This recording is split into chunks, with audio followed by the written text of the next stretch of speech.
Hello, everyone. Welcome to Developing Palettes. I am Aaron Loomis coming to you from the Drew Estate Studio. With me today is Seth Geis, and from the Pastani Studio, John McTavish. How you guys doing? I'm doing great. Doing pretty good. It's a little bit of a warm day. I kind of want some ice cream. I want to finish up the recaps and get some ice cream. So I want some ice cream. Ice Nice. cream. All right. All right. So today we are talking about the Armando Artamendi Cabinet Selection Sun-Grown Robusto Extra. Cigar is 5.5 inch by 54. Comes out of the Tobaccos de Costa Rica factory in Costa Rica. Wrapper is Ecuadorian Habano, Colorado. Binder is undisclosed, and the filler is from the Dominican Republic and Nicaraguan Jalapa. It is blended by Isaiah Santana Diaz and Andre Leon. Price point is $14, and the cigar was released in March of 2024. So, Seth, what was your overall experience like with this cigar? Listen, it first of all, it's a great looking cigar. I love the Nice wrapper. old school bands. The wrapper, it's just good looking old school stick. First started open up with some damp tobacco and barnyard qualities, some rich earth, bits of cedar and spices, soft spices, bits of mushroom as well, just medium strength and body. And it just kind of delivered that flavor profile throughout. There's a little bit of pepper spice that got added on in the second, third. Not many minerals, which I kind of appreciated. I just thought the cigar had a nice smooth finish, still medium strength and body. There's just something about it. It just had like this musty, earthy mushroom quality that also just seemed to like compress it, so it just hasn't opened up. And I don't know if it's, I think a part of it, and we can talk about it in the end, is just the RH level in the cigar, and I just think it also just needs some time to age even further. But it had like a decent profile. It just seemed compressed or concentrated. So yeah, John. I had a very similar start in that first third. Sweet tobacco, musty center, like a musty tobacco center, light leather with wood on the finish. The spices as well for me, quite mild, very elegant, very light. And I think as it kind of settled in, there's like some nice graham cracker and chocolate on the center of the retrohale. So first third certainly did more than enough for me to move it up to that good category.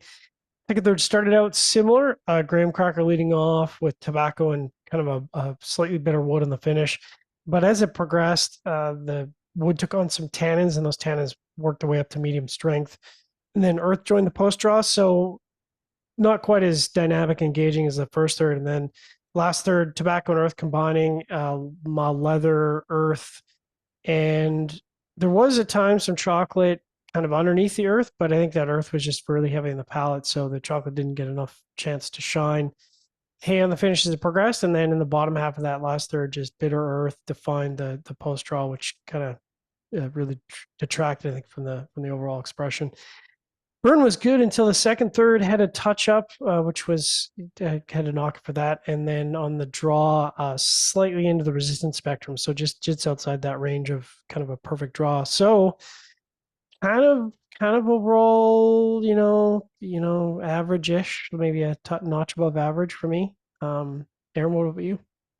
Yeah, for me, this cigar started with a mellow mix of sandalwood and earth. I got some black pepper that joined in pretty quickly, and then some saltiness a bit later. Second third saw the sandalwood become toasted, and the saltiness picked up slightly. Final third saw the earth become even with the sandalwood, and the toast level increased a bit. I thought the cigar had a nice profile through the first two thirds, and then kind of took a step down in the final third as the earth and the toast increased. But I think the profile shows kind of what Santana is known for, with kind of a good flavor delivery and a low to medium strength profile. I just kind of wish it would have lasted throughout the entire cigar. So I did have some burn issues, like the back half of the cigar just didn't want to burn for me. So Mm. there was like 2 points where I had to touch it up just to kind of keep everything going. So I don't know if that's leaf placement or if it's just like maybe Seth's talking about, maybe it's just too humid and it's not burning at the same pace the rest of the stuff is. But that's kind of a knock on it for me. But I'd come back to this cigar. They offered in a 60 ring gauge as well. I'd be open to even trying that one if the flavor profile kind of goes along with that kind of a style. But these are hard to get, man. I had to I could only find one place that had them, and it wasn't some place that I have bought stuff from before or plan to buy stuff really from again. So just kind of a weird way to do it. So, but yeah, we'll talk about it after the scores. But getting the scores, going to start at the top with me at 6.52. John gave it a 5.5, and Seth gave it a 5.1. So my score matches up well.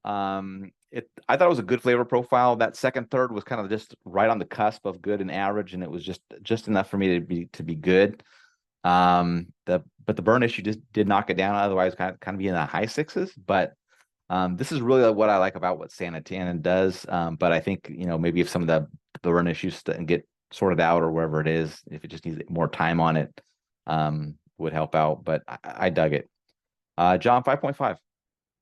Yeah, it matches up well. I did have, like I said, I had some minor construction issues. So I think if you took those away, we're kind of talking 5.65. So I think it's really that last third that was just really not. I mean, that's really where the cigar fell apart. And as you said, I mean, in the past, I really like Santana's blends. He's got just this really nice, sophisticated blending style.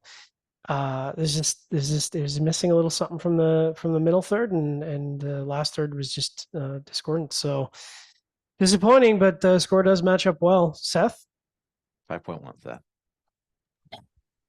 It's just, it's one of these things. I just think the cigar just needs time, and it also just needs to be like dry box for a little while. I don't know if it's just super humid or it's a really dense cigar. I mean, it's packed full of tobacco. It's packed. Yeah, 60. It was 16 grams on mine, which for Robusto, I mean, yeah, that's you're almost you could really say you've got 3 to 4 grams of tobacco in there over a lot of other manufacturers. So yeah, it was just packed. I just think I don't know. It's just mine just never really opened up, and I don't know if that's just because of a lot of factors.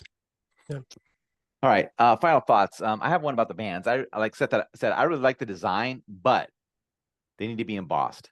It's a really cool design, but it's just a smooth paper band. It's kind of glossy, but embossing takes it up a ton. Like it would just completely change the style and everything. So I think that would be a big get. I know it's already at $14, but I don't know what embossing costs, but I think it would make it really differentiate these bands because they really look nice. They just need a little bit of texture to them. I think they would really pop.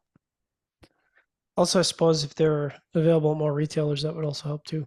That would help, but it's just a brand that has its ups and downs in regards to like putting stuff out, and so I don't know. It's a struggle, but when he does stuff, I like to try it out because he's done some really good stuff in the past. So, and I like stuff that comes out of that factory. So, 100%. All right, wherever you're catching this video, be sure to like and subscribe, but check out the full written review on the website, developmentpalace.com. Follow us on all the social media channels, and you can catch all of our review recaps on podcasts, so iTunes, Google Play, and Podbean. Thank you for tuning in. We will catch you on the next one. Artamendi.